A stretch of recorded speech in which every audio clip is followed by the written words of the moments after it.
नमस्कार। आप सबका बहुत बहुत स्वागत है आपके अपने यूट्यूब चैनल अमित कुमार पर। तो देखिए, आज तक का जो सीरीज स्टार्ट करने जा रहे हैं वो जो है हमारा MCQ टाइप रहेगा। ठीक है, वो क्या रहेगा, हमारा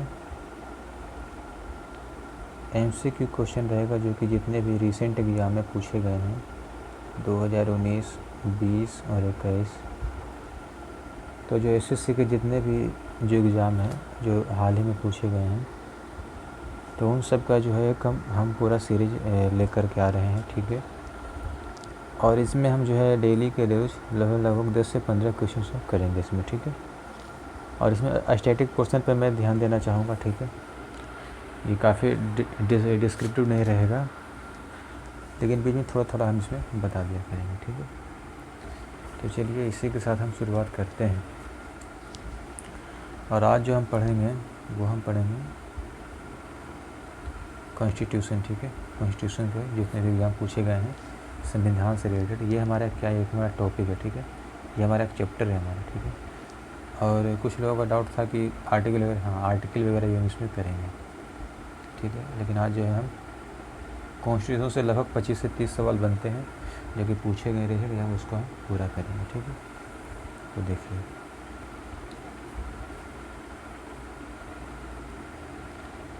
कह रहा है कि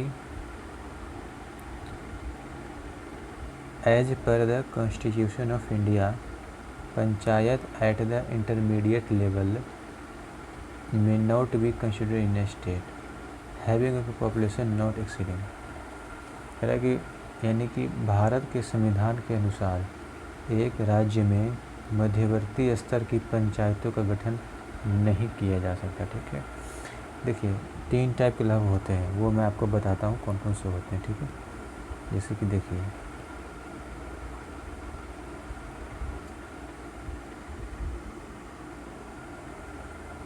ठीक है,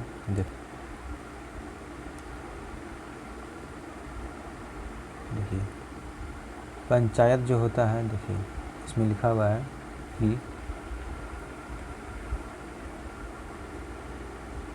देखिए, और ये जो पंचायत है ये किस में आता है, ये भाग 9 में आता है। ठीक है, ये भाग 9 में आता है, समझ रहे हैं, ये भाग 9 में आता है।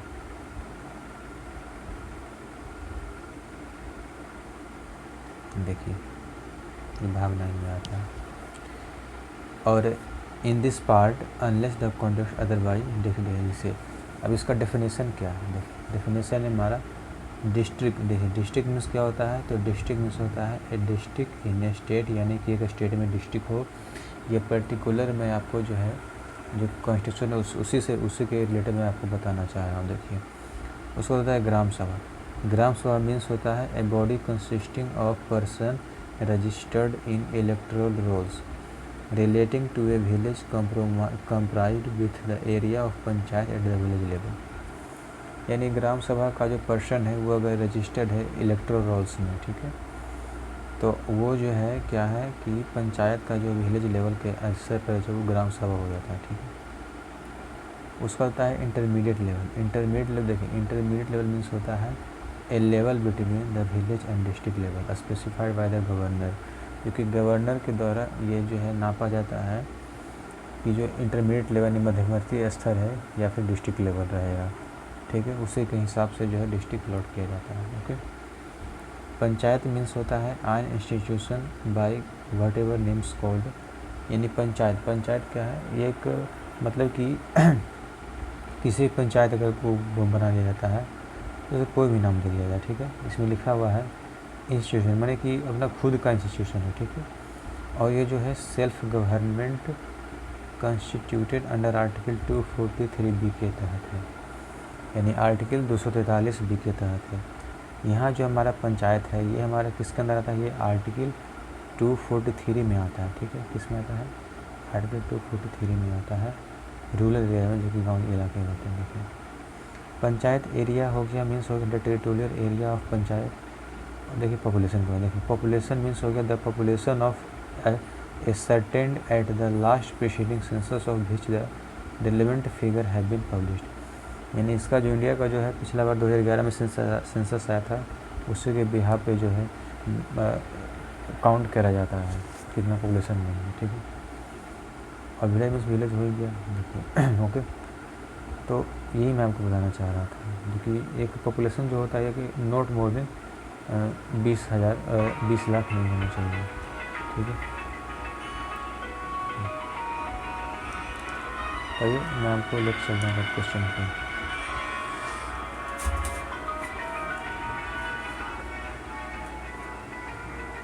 देखिए तो इसमें क्या हो जाएगा हमारा, तो भारत के संविधान के अनुसार एक राज्य में मेजोरिटी से पंजाबी गठन नहीं किया जा सकता, तो क्या हो जाएगा हमारा, वो हो जाएगा 20 लाख, ठीक है। और ये कौन से पार्ट में आता है, तो भाग 9 में आता है, ठीक है। भाग 9 में आता है। आर्टिकल कितना है, आर्टिकल आता है 243 में, ठीक है। आर्टिकल 243 में आता है, ठीक है। देखिए लिखा हुआ है क्या, panchayat at the intermediate level may not be constituted in a state having a population not exceeding 20 lakh, कई पैसा से अधिक हमरा देले जी, हम नाम ले ले। ओके, आइए नेक्स्ट क्वेश्चन पे, और ये ध्यान में रखिएगा कि क्या है, आर्टिकल 9 में आता है।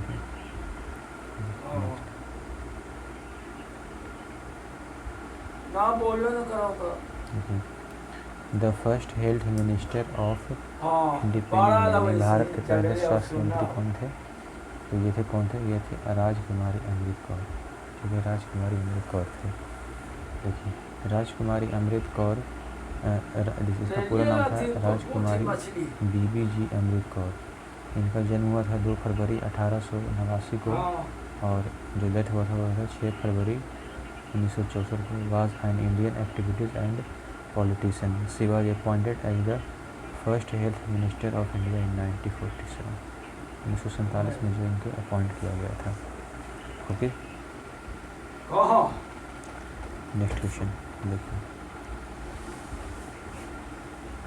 तो बैठबे के जॉय कालियो वही हम तो के खाओ। Inaugural session of the Supreme court of India took place on, यानी भारत के सर्वोच्च न्यायालय का उद्घाटन सत्र को हुआ था। ये कब हुआ था, तो देखिए इसका जो आंसर हो जाएगा हमारा, क्या हो जाएगा, देखिए इसका ऑप्शन हो जाएगा हमारा 28 जनवरी 1950 को, 28 जनवरी 1950 को हुआ था।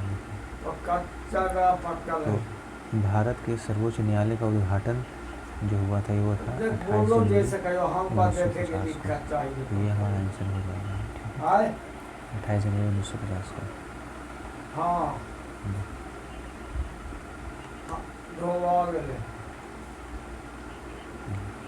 एक्सप्लेनेशन देखिए, the inauguration took place on 28 January 1950 at 9:45 AM। देखिए टाइमिंग दिया हुआ, व्हेन द जजेस took their seats in the Supreme Court, यानी कि जब वो टाइम था कि 28 1950 को जो है 9:45 पे जो है जज ने अपना सीट ग्रहण किया, अपना जो है सीट नेक्स्ट क्वेश्चन पे।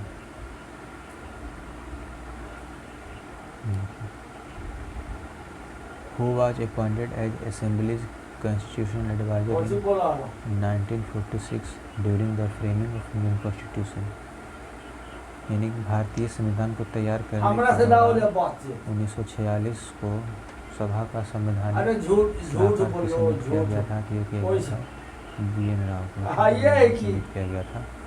और ये देखिए सारे के सारे रिसेंट एग्जाम में पूछा हुआ सवाल है, जैसे CMTS 7/8/2019 को मॉर्निंग शिफ्ट में पूछा हुआ सवाल है, ठीक है, समझ रहे।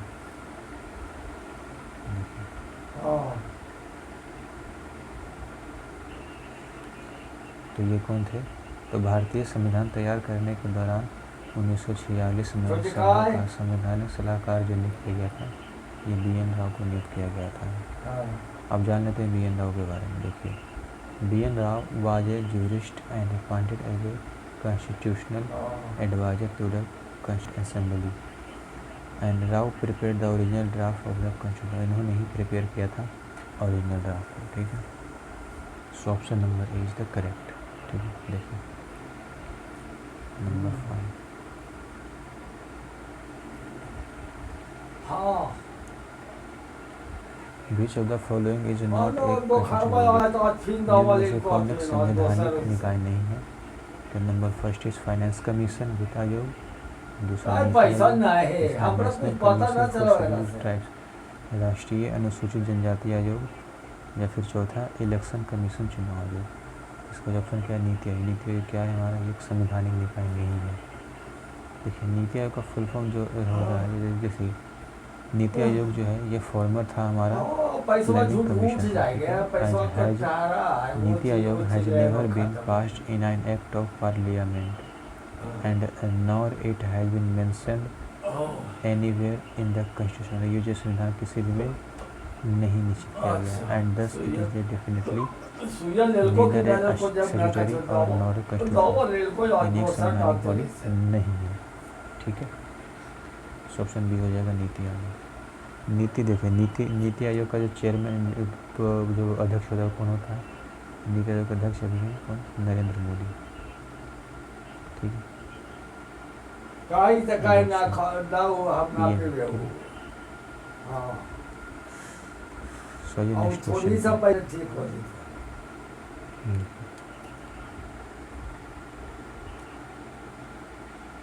हां निम्न में से कौन सा विशेष प्रस्तावना का भाग नहीं है? Which of the following adjectives is not a part of the preamble. प्रस्तावना का भाग नहीं है।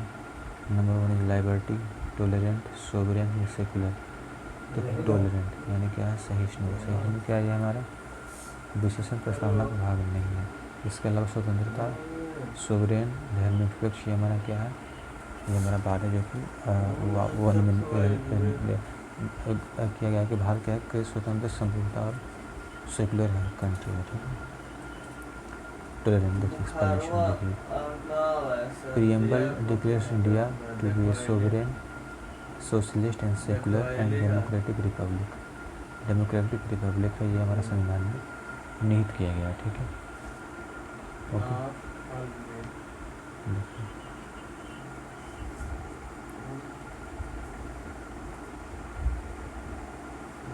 How many members were there in the drafting committee of Indian constitution. देखिए भारतीय संविधान के प्रारूप समिति में कितने सदस्य थे? तो ऑप्शन बी है यानी कि प्रारूप समिति में कितने सदस्य थे? टोटल 7 सदस्य थे।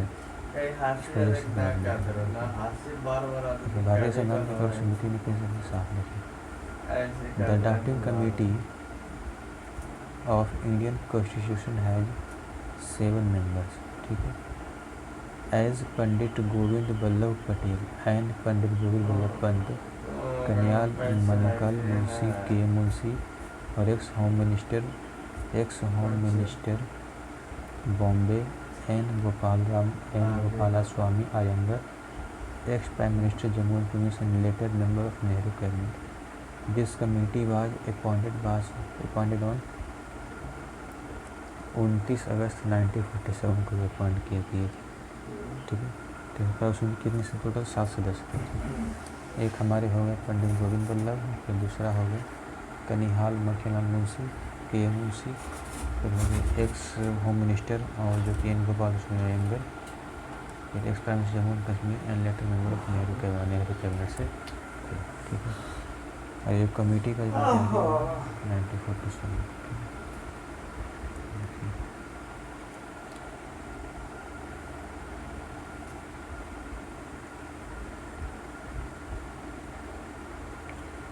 Who had headed the drafting committee of the convention? संविधान की प्रारूप समिति की अध्यक्षता किसने करी थी? तो ये करी थी किसने? Doctor B.R. अम्बेडकर ने। ठीक है, ऐसा किसने करी थी? B.R. अम्बेडकर ने। देख लीजिए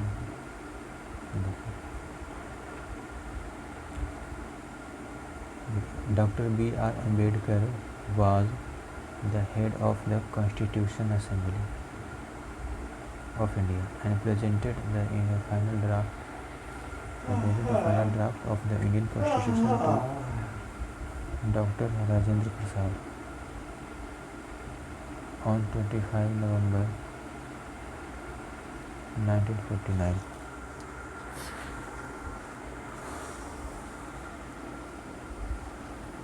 जो है 25 नवंबर को जो है 1949 को नियुक्त किया गया था उनको। चलते देखिए, who headed the provincial constitution committee, प्रांतीय संविधान समिति की अध्यक्षता किसने की थी? तो ये की थी प्रांतीय का, यानी कि जो स्टेट को जोड़ने का काम था, जो हमारा इंडिया था, ठीक है।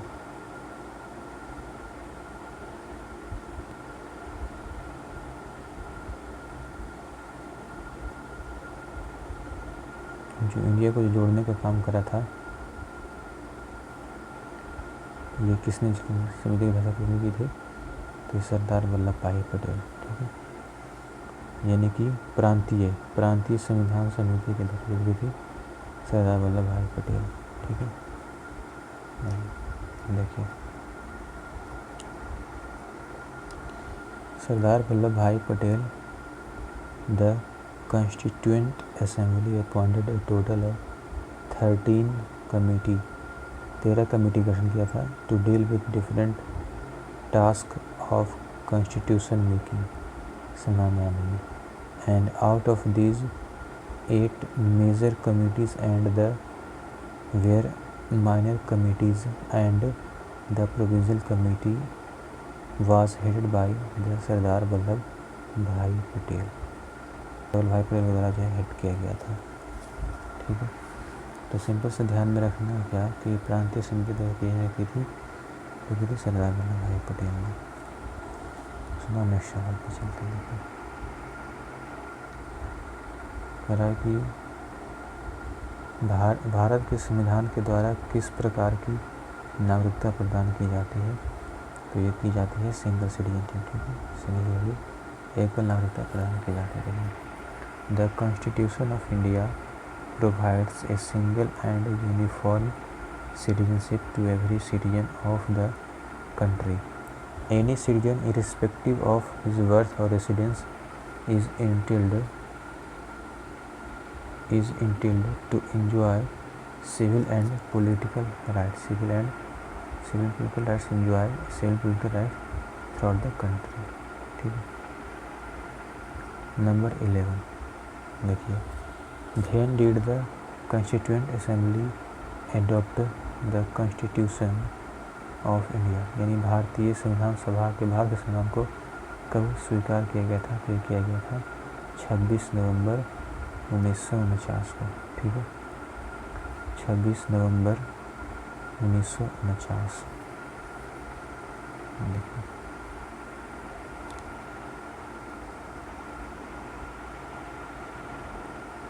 देखिए, the constitution of India is the supreme law of law, यानी सुप्रीम लॉ ऑफ इंडिया, यानी ये जो है भारत का संवैधानिक कानून है, सुप्रीम, सबसे सुप्रीम है। And it was adopted by the constituent assembly, ठीक है।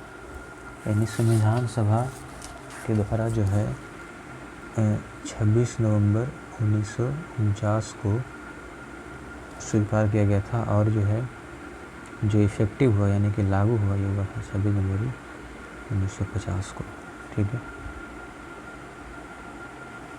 देखिए क्वेश्चन नंबर 12,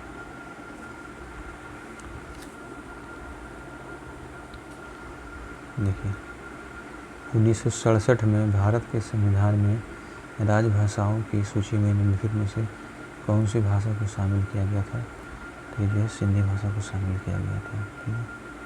यानी 1967 में जो है भारत के संविधान में जो है राजभाषाओं को शामिल किया था, सिंधी भाषा को शामिल किया गया था। देखिए 14 language were initially in constitution, यानी 14 लैंग्वेज जो है इनिशियली थे, ठीक है।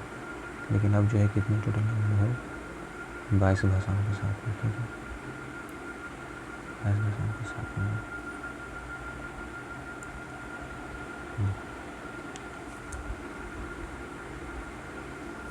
Who is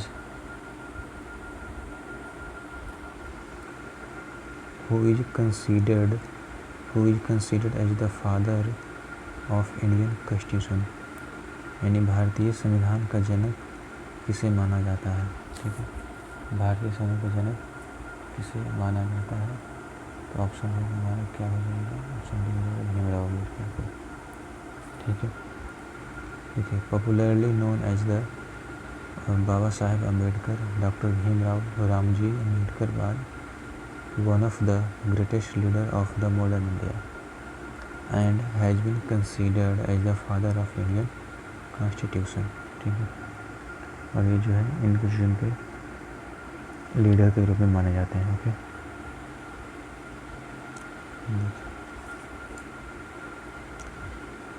Who among the following was the not part of Constituent Assembly? निम्नलिखित में से कौन भारतीय संविधान के प्रारूपण के लिए जिम्मेदार संविधान सभा का हिस्सा नहीं था? महात्मा गांधी जो हिस्सा नहीं थे। देखिए Mahatma Gandhi was not a part of constitute assembly responsible to draft commission, यानी ये जो है ड्राफ्ट कमीशन में क्या थे, ये नहीं थे, ठीक है, ये ड्राफ्ट क्या थे, नहीं रिस्पॉन्सिबल थे इसमें, ठीक है, इसका हिस्सा नहीं थे। आपसे पूछ लेगा, देखिए सवाल भी कभी आ जाता है सब। Who was the chairman of the drafting committee of constituent assembly of India, यानी भारत की संविधान सभा के मसौदा यानी ड्राफ्टिंग कमेटी ऑफ असेंबली यानी मसौदा समिति के अध्यक्ष कौन थे, तो ये थे BR अम्बेडकर, BR अम्बेडकर थे, ओके। तो BR Ambedkar was the chairman of drafting committee of the constituent assembly of India, ठीक है, यानी यही थे ड्राफ्टिंग कमेटी जो थे मसौदा समिति के अध्यक्ष थे doctor Bhimrao Ambedkar.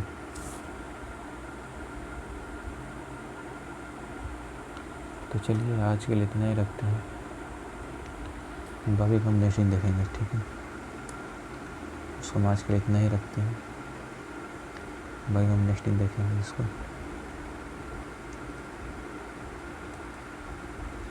Happy good night, okay.